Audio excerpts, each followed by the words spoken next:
Radio Publique Africaine.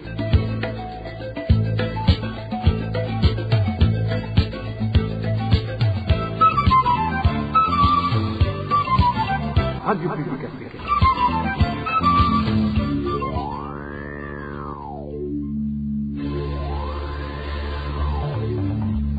C'est le moment de suivre le journal parlé en français. À la présentation, Daniel Claire et la Trouve. Nous sommes lundi 8 juin 2026. Bonsoir mesdames et messieurs. Bienvenue à ce journal dont voici d'abord les principaux titres.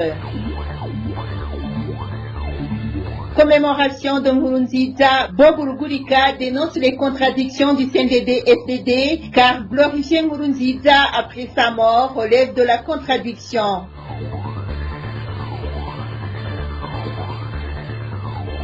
La PRODH dénonce le retour en prison d'Aloïse Nakarutimana malgré un état de santé préoccupant.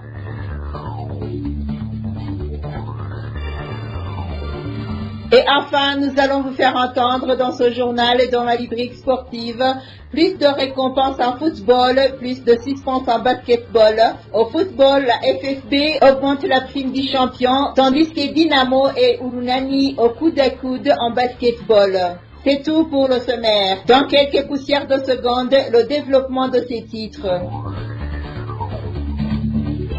Ouvrons ce journal par la page sécurité où 3 personnes ont été tuées par la population dans la province de Gitega au cours de la semaine écoulée, selon les informations recueillies par la RPA. Il s'agit de Yamulene Aron, Ninina Hadge Pasteur, alias Kidimia, et Nakarutimana Eric. D'après des témoignages recueillis sur place, les 3 hommes étaient accusés d'avoir abattu par balle Ngendakumana Gaspard le dimanche précédent avant de s'emparer de l'argent qu'il avait perçu de la vente d'une vache effectuée le même jour. Les faits se sont produits sur la colline Murago dans la zone de Muranzia, commune de Gitega. Selon les habitants, les présumés auteurs du meurtre avaient été aperçus dans le bar appartenant à la victime avant que celle-ci ne soit tuée. Les 3 suspects ont été tués par des habitants le lendemain des faits. Dans la rubrique droits de l'homme, la Ligue Iteka se dit préoccupée par les menaces croissantes à l'encontre du président de la PARSEM. Cette réaction intervient après l'arrestation et la détention de 6 employés travaillant dans un bar appartenant à Faustin Ndikumana. L'organisation ITK appelle les autorités compétentes à mener des enquêtes approfondies afin d'identifier les auteurs et les commanditaires présumés de cet acte de malveillance. Les détails avec Dean Karondo. Dans un communiqué rendu public sur 7 juin, la Ligue ITK exprime ses inquiétudes concernant les persécutions dont fait l'objet Faustin Ndikumana, président de la PARSEM, l'une des organisations non gouvernementales au Burundi, connue pour interpeller sans relâche les hautes autorités politiques sur la mauvaise gouvernance et sur la pauvreté extrême dans laquelle elle continue à enfoncer la population. La Ligue ITK se base sur de nombreux précédents montages orchestrés par la police, les services de renseignement et la milice Imbonerakure qui ont conduit à des arrestations arbitraires, des disparitions forcées et des exécutions. La Ligue ITK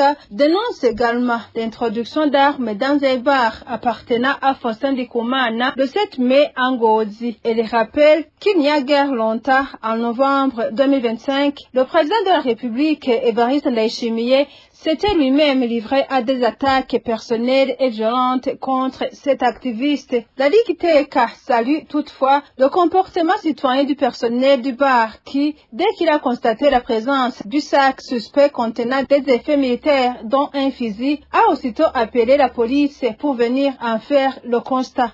Par contre, ITK condamne fermement l'arrestation et la détention arbitraire de 6 employés de cet établissement qui ont eu ce comportement citoyen, estimant que leur maintien en prison met leur sécurité en danger. La Ligue ITK appelle l'État burundais à mener une enquête indépendante pour identifier les responsables de l'introduction de ces effets militaires dans ce bar, ainsi que les commanditaires de cet acte odieux. à libérer les employés détenus et les entendre comme témoins dans l'instruction et le jugement et à prendre toutes les mesures nécessaires pour mettre fin aux violences ciblant les activistes des organisations de la société civile opérant sur tout le territoire du Burundi. Merci à toi, Dean Karondo. Politique à présent, comme je vous le disais en titre, le parti CNDD-FDD continue de briller par ses contradictions, que ce soit dans les discours véhiculés par les autorités du dit parti, que ce soit dans les gestes posés. C'est en substance l'analyse du journaliste Bob Rugurika, premier à avoir révélé le décès du président Nkurunziza, président célébré ce 8 juin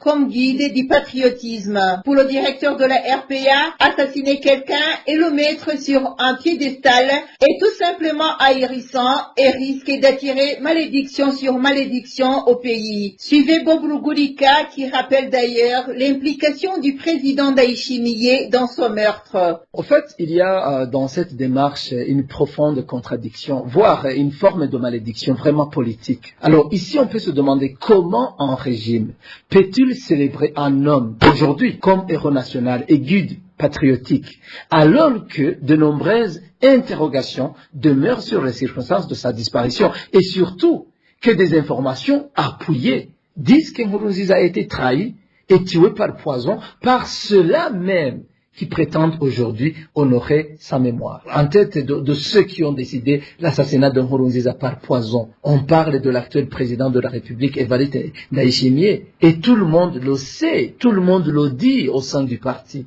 Alors, pour moi, cette célébration paraît d'autant plus incohérente que la recherche de la vérité n'a jamais été même un souci au sein de tous les membres du parti CNDD-FDD. Et surtout qu'on sait qu'après l'assassinat de Nkurunziza, sa famille a subi aussi des persécutions, des pressions et des injustices qui ont conduit, il semble, son fils aîné à un éloignement obligatoire de son pays. Aujourd'hui, on sait qu'il a été contraint de vivre à l'étranger, on parle du Maroc. Alors, sur le plan moral, politique et même psychologique, cette situation semble difficile à comprendre. Sans oublier que plusieurs autres points de vue, bien sûr, soulignent que Nkurunziza reste un dirigeant dont le régime s'est rendu coupable de crimes contre l'humanité. Le journaliste Bob Rugurika a fait ses déclarations alors qu'en ce 8 juin 2026 était célébrée la journée dédiée à l'amour de la patrie. Une journée qui coïncide avec les 6 ans depuis la mort de l'ancien président du Burundi, Pierre Nkurunziza. Justice à présent, l'homme d'affaires Aloïs Ntakarutimana, surnommé au Kenya, a été arrêté le 24 mars, puis a été incarcéré, accusé d'atteinte à la sûreté intérieure de l'État, à la trahison, blanchiment des capitaux et financement du terrorisme. Cet ancien député est tombé malade et a été transféré à l'hôpital. Cependant, le 3 juin, il a été retiré de l'hôpital et renvoyé en prison, ce qui a suscité l'inquiétude des médecins qui suivaient son état de santé, celui-ci n'étant pas encore stable. La PRODH indique que cette manière d'agir est regrettable et demande aux responsables de la prison de respecter les droits des détenus placés sur leurs responsabilités. Suivez Maître Evariste Munzimana, chargé de la communication au sein de la PRODH, une organisation de défense des droits des prisonniers. La PRODH rappelle que toute personne, indépendamment des accusations portées contre elle, bénéficie des garanties fondamentales consacrées par la Constitution de la République du Burundi, ainsi que les instruments internationaux relatifs aux droits humains ratifiés par le Burundi. L'article 21 de la Constitution du Burundi dispose notamment que la dignité humaine est respectée et protégée. Toute atteinte à la dignité humaine est réprimée par le Code pénal. Nous appelons les autorités burundaises, et en particulier le président de la République, garant du respect de la Constitution et des lois fondamentaux, à prendre toutes les mesures nécessaires afin de préserver la vie, la santé et l'intégrité physique de M. Ntakarutimana.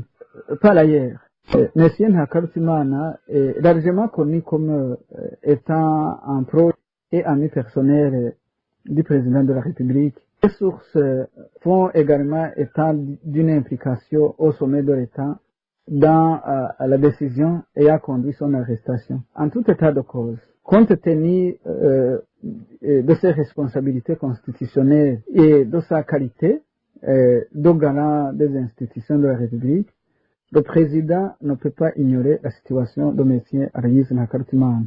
Nous demandons aux autorités burundaises, en particulier au président de la République, de garantir immédiatement à M. Ntakarutimana l'accès aux soins médicaux requis par son état de santé, d'assurer le respect des garanties judiciaires et du droit à un procès équitable, de garantir à ses avocats et à sa famille l'accès régulier conformément à la loi, de veiller à ce qu'aucune personne détenue ne soit soumise à des traitements inhumains, cruels ou dégradants.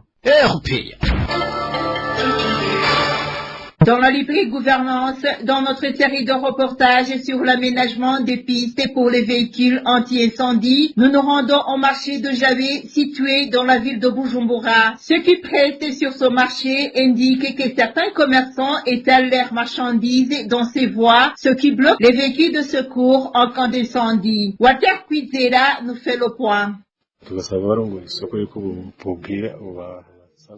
La voie est celle d'un commerçant du marché de Javé situé dans la zone de Giza à Bujumbura. Il demande aux vendeurs installés près des grandes portes du marché, conçues pour permettre le passage des véhicules d'urgence en cas d'incendie, de retirer leurs articles. Comme l'ont confié certains commerçants à la radio RPA, le fait que les portes d'entrée sont généralement limitées par rapport à la taille du marché, aujourd'hui quand on y arrive, on a l'impression que ces entrées du marché n'ont jamais existé, comme témoigne ce commerçant.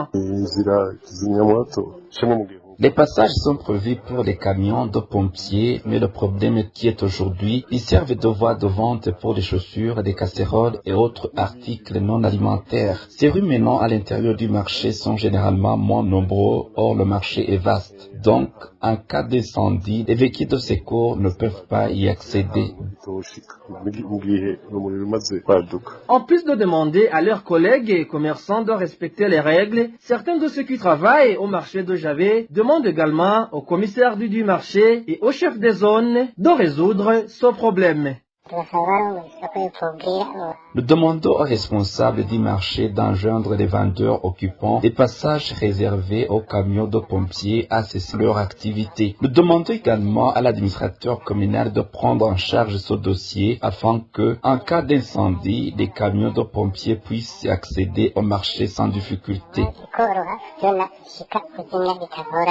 La rédaction de la RPA n'a pas encore pu joindre le responsable du marché de Javé pour qu'il puisse s'exprimer à ce propos. Contacté le chef de zone Giza, M. Udogi Salvatore a indiqué s'être rendu récemment au marché de Javé et avoir constaté la présence de ces passages, mais que les commerçants ont réétalé leurs marchandises après son départ. Merci à toi Walter Kwizera. Société à présent, les habitants de la commune et de la province de Gitega connaissent un certain soulagement en ce qui concerne les prix des denrées alimentaires. Au cours des 3 derniers mois, les prix de plusieurs produits alimentaires ont diminué de 2 à 4 000 francs burundais, alors que dans d'autres communes voisines de Gitega, il fait état d'une hausse des prix des denrées alimentaires. Un habitant de Gitega interrogé par la radio RPA affirme que dans sa localité, les prix ont baissé grâce à la période de récolte actuellement en cours. Lorsque nous observons le marché ces derniers jours, nous constatons que les prix des denrées alimentaires sont en baisse grâce à la période des récoltes. Il y a quelque temps, les haricots avaient atteint des prix très élevés, au point qu'un kilogramme se vendait à 7 000 francs burundais. Aujourd'hui, le kilogramme coûte entre 2 500 et 3 000 francs. Le riz de variété Kinyinya a lui aussi vu son prix diminuer.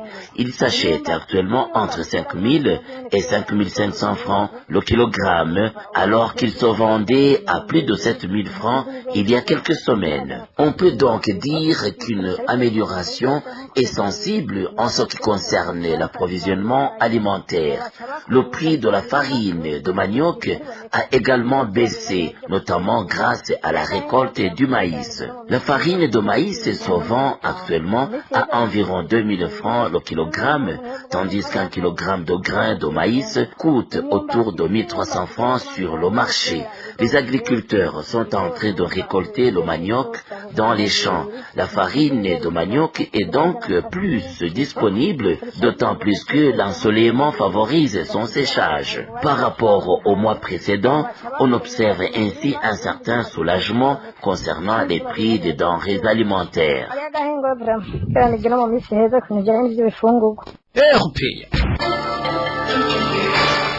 Dans la rubrique sportive, les prix vont être revus à la hausse à la Fédération de football du Burundi pour le vainqueur du championnat qui recevra 70 millions au lieu de 50 millions. Au basketball, Dynamo et Urunani sont à égalité des points à 3 journées de la fin du championnat. Les détails avec Désiré Atungimana.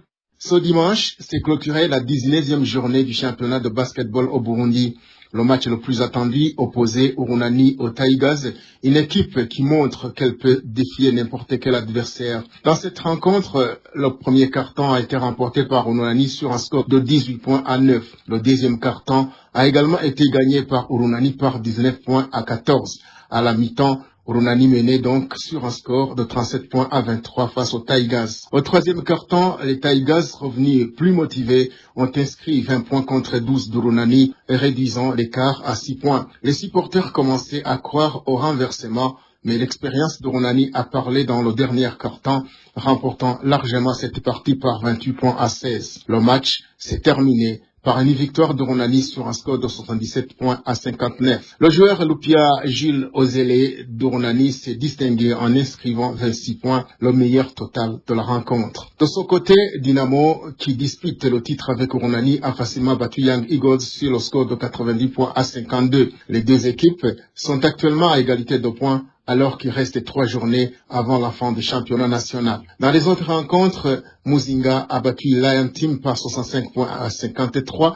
Aigle Noir a gagné contre Gymkhana par 68 points à 59. Remesha s'est imposé face aux Hippo par 96 points à 76. Et Kern a dominé New Star sur un score de 85 points à 54. Et jusqu'à présent, l'équipe de Dynamo est en première position à égalité de points avec Urunani. En troisième place se trouve Kern et en quatrième position vient l'équipe de New Star. Rappelons que ce sont les 4 premières équipes qui disputent les matchs des Players, lesquels donne le droit de participer aux éliminatoires de la balle pour le vainqueur. En football, lors de la rencontre de la Fédération de football du Burundi, FFB, plusieurs décisions ont été prises. La plus marquante pour les amateurs du football est qu'à partir du championnat 2026-2027, l'équipe qui terminera première recevra 70 millions de francs burundais contre 50 auparavant.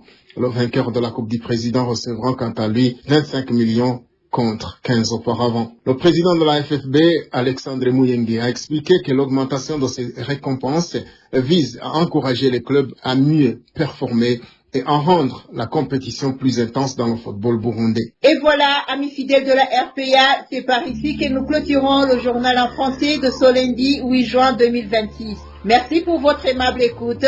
Merci également aux équipes rédactionnelles et techniques pour leur franche et parfaite collaboration. À la présentation de ce journal, vous étiez avec Dani Claire, il a trouvé. Bonne soirée chez vous.